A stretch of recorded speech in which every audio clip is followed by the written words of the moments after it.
Hello students, welcome. In today's physics class, we are going to study about thrust and pressure. So what is a thrust and pressure? So let's start.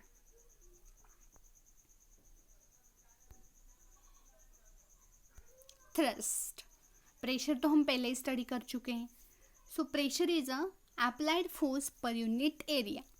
So what is the difference between thrust and pressure or force and thrust? So see what is the thrust.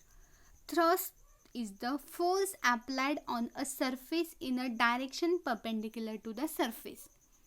यानी कि thrust is a force applied on a surface, but कैसे? Perpendicular force applied होना चाहिए. किसी surface पे हम force apply करते हैं लेकिन परपेंडिकुलर अप्लाई करते हैं. देखिए यहाँ पे इस एरिया पे हमने एक नेल रखा है और हम उस पर प्रेशर अप्लाई कर रहे हैं, यानी कि फोर्स अप्लाई कर रहे हैं. इस एरिया पर हम फोर्स अप्लाई कर रहे हैं तो वहाँ पे क्या एग्जर्ट हो रहा है? प्रेशर एग्जर्ट हो रहा है. बट वो फोर्स कैसे? हम परपेंडिकुलर एक्ट कर रहे हैं. जो परपेंडिकुलर फोर्स एक्ट करते हैं उसे हम कहते हैं thrust. So thrust equals to force perpendicularly. Perpendicular force. Thrust means perpendicular, force is perpendicular और परपेंडिकुलर फोर्स.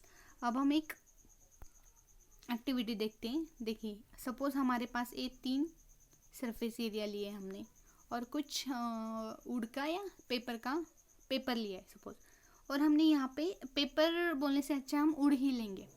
वुड का एक सरफेस एरिया लिया और हमने यहाँ पे एक नेल रखा है ऐसे क्रॉस में. एक नेल ऐसे रखा है, एक नेल को हमने ऐसे रखा है और एक नेल को हमने ऐसे रखा है. जब हम इस पर फोर्स अप्लाई करेंगे तो नेल थोड़ा तो अंदर जाएगा. जब इस पर फोर्स अप्लाई करेंगे तब भी थोड़ा नेल अप्लाई अंदर जाएगा, और इस पर फोर्स अप्लाई करेंगे तो नेल तो अंदर जाएगा. तीनों केस में हम फोर्स अप्लाई कर रहे हैं.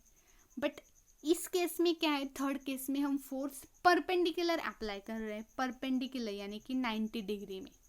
सो ऐसे फोर्स को हम क्या कहेंगे? थ्रस्ट. यानी कि thrust is a simply force but perpendicular force.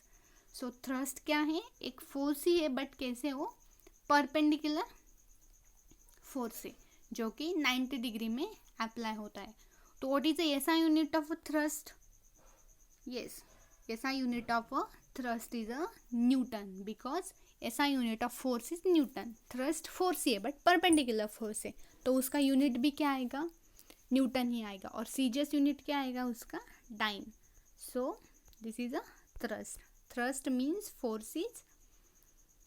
Force apply perpendicular. अब हम प्रेशर को स्टडी करते हैं थ्रू थ्रस्ट. थ्रस्ट के रिस्पेक्ट में हम प्रेशर को स्टडी करते हैं. So pressure is the effect of thrust per unit area. Thrust क्या, प्रेशर क्या है? Thrust per unit area. और अप्लाइड फोर्स हमने प्रीवियस वीडियो में स्टडी किया है. Applied force per unit area. Pressure is P is equals to force per unit area. But यहाँ पे क्या है? थ्रस्ट क्या है? फोर्स ही है बट परपेंडिकुलर फोर्स है. सो प्रेशर का हमें न्यू फॉर्मूला क्या मिलेगा? Pressure equals to thrust upon area, because thrust is also force but perpendicular force. And pressure is a scalar quantity. Pressure के लिए कोई डायरेक्शन की ज़रूरत नहीं होती, सिर्फ मैग्नीट्यूड ही नेसेसरी है. So SI unit of pressure is pascal और newton per metre square, because force का यूनिट होता है न्यूटन एंड एरिया का यूनिट होता है newton per metre square. So SI unit is pascal. Newton per metre square को ही हम कहेंगे pascal. 1 pascal equals to 1 newton per metre square. And CGS unit is dyne per centimetre square. So this is a pressure and thrust. सो मैं repeat कर रही हूँ. Thrust is a simply force but perpendicular force.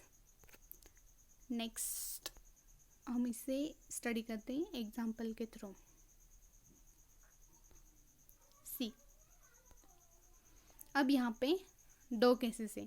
एक case में क्या है? लड़का खड़ा है और एक केस में लड़का सो रहा है. इस पर क्या हो रहा है? आपने कभी ऑब्जर्व किया होगा, अगर आप किसी सैंड पे या डेजर्ट में खड़े होंगे तो आपके पैर नीचे सैंड में चले जाएंगे या डेजर्ट में चले जाएंगे, यानी कि थोड़े उस सैंड में अंदर चले जाएंगे. बट अगर आप नीचे सो गए तो ये आपका जो नीचे का पोर्शन है वो सैंड में नहीं जाता है। ऐसे यहाँ पे दिख रहा है सैंड के अंदर जा रहा है, बट यहाँ पे नहीं दिख रहा है। ये क्यों होता है? यहाँ पे क्या हो रहा है, उस लड़के का नीचे की तरफ फोर्स लग रहा है, यानी कि परपेंडिकुलर फोर्स लग रहा है। P is equals to thrust per unit area और force per unit area. Thrust per unit area और फोर्स पर यूनिट एरिया एक ही। यहाँ पे देखिए नीचे की तरफ फोर्स लग रहा है, यानी कि परपेंडिकुलर फोर्स लग रहा है, बट इसका जो पोर्शन है यानी कि इसका जो एरिया है वो क्या है, कम है। एरिया क्या है, कम है। तो एरिया अगर कम है तो प्रेशर क्या होगा, ज़्यादा एग्जर्ट होगा, because pressure and area is inversely proportional to each other. Area कम होगा, डिक्रीज करेंगे हम तो प्रेशर क्या होगा, बढ़ेगा।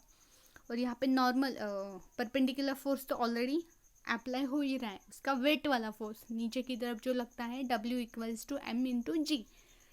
मास एंड वेट में हम स्टडी कर चुके हैं प्रीवियस स्टैंडर्ड में। क्या होता है वहाँ पे, जो ग्रेविटेशनल फोर्स अप्लाई करता है मास वेट का M इंटू जी, सो वो परपेंडिकुलर अप्लाई हो रहा है। बट यहाँ पे एरिया कम है तो प्रेशर क्या हो रहा है, ज़्यादा एग्जर्ट हो रहा है, उसकी वजह से आपके पैर सैंड में चले जाते हैं या डेजर्ट में चले जाते हैं। बट यहाँ पे क्या हो रहा है, देखिए इस केस में यहाँ पे एरिया क्या है, यहाँ पे भी नीचे की तरफ mg ग्रेविटेशनल वाला फोर्स तो अप्लाई हो ही रहा है, यानी कि थ्रस्ट अप्लाई हो रहा है, परपेंडिकुलर फोर्स। बट यहाँ का एरिया क्या है, ज़्यादा है। जब एरिया इंक्रीज होता है तो प्रेशर क्या होगा, डिक्रीज होगा। तो जब इसका एरिया ज़्यादा होता है तो प्रेशर क्या हो रहा है, कम हो रहा है, डिक्रीज हो रहा है। इसकी वजह से ये अंदर और सैंड में नहीं जा रहे। सो this is a difference between pressure and thrust. अब देखिए प्रेशर अगर ज़्यादा अप्लाई हो रहा है यानी कि फोर्स भी क्या है, ज़्यादा ही अप्लाई हो रहा है। इस केस में प्रेशर एरिया इसका ज़्यादा है यानी कि प्रेशर कम है तो फोर्स भी क्या होगा, कम होगा, because pressure and force is directly proportional. एक क्वांटिटी बढ़ती है तो दूसरी क्वांटिटी भी बढ़ती है। सो इसकी वजह से हमारे पैर सैंड में, अगर हम खड़े रहते हैं तो हमारे पैर सैंड में चले जाते हैं, और अगर हम सो जाते हैं तो सैंड में नहीं चले जाते, क्योंकि एरिया पे डिपेंड करता है। एरिया बढ़ता है तो प्रेशर कम होता है, एरिया कम होता है तो प्रेशर बढ़ता है। Next, pressure. प्रेशर किन फैक्टर पर डिपेंड है? Pressure depends on two factors, force and area. Pressure किन फैक्टर पर डिपेंड है? Pressure is equals to F by A, force and area. Force means thrust. More force, more pressure.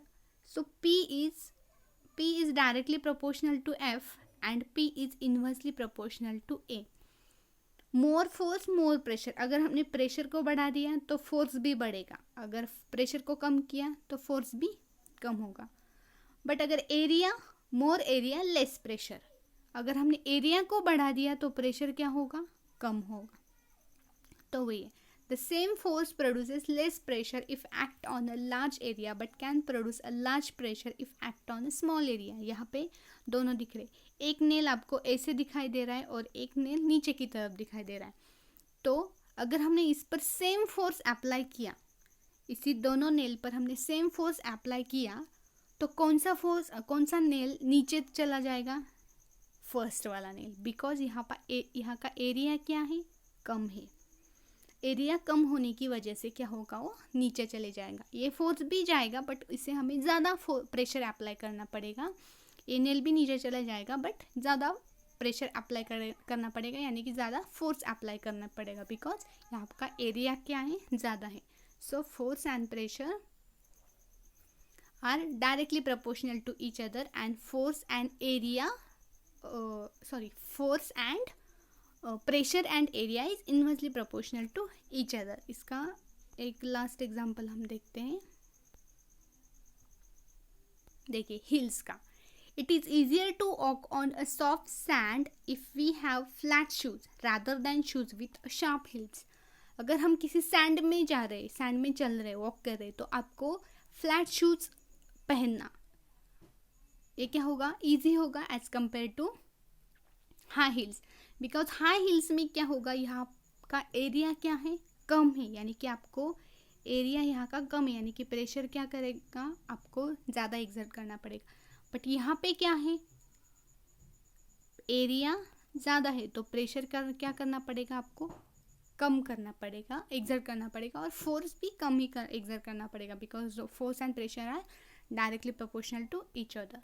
So this is a thrust and pressure. Thrust is a simply force but perpendicular force. किसी object पे अगर हम perpendicular force exert कर रहे हैं तो वहाँ पे हम कहेंगे थ्रस्ट हम एक्सर्ट कर रहे हैं. I hope students you are getting the topic thrust and pressure. Thank you.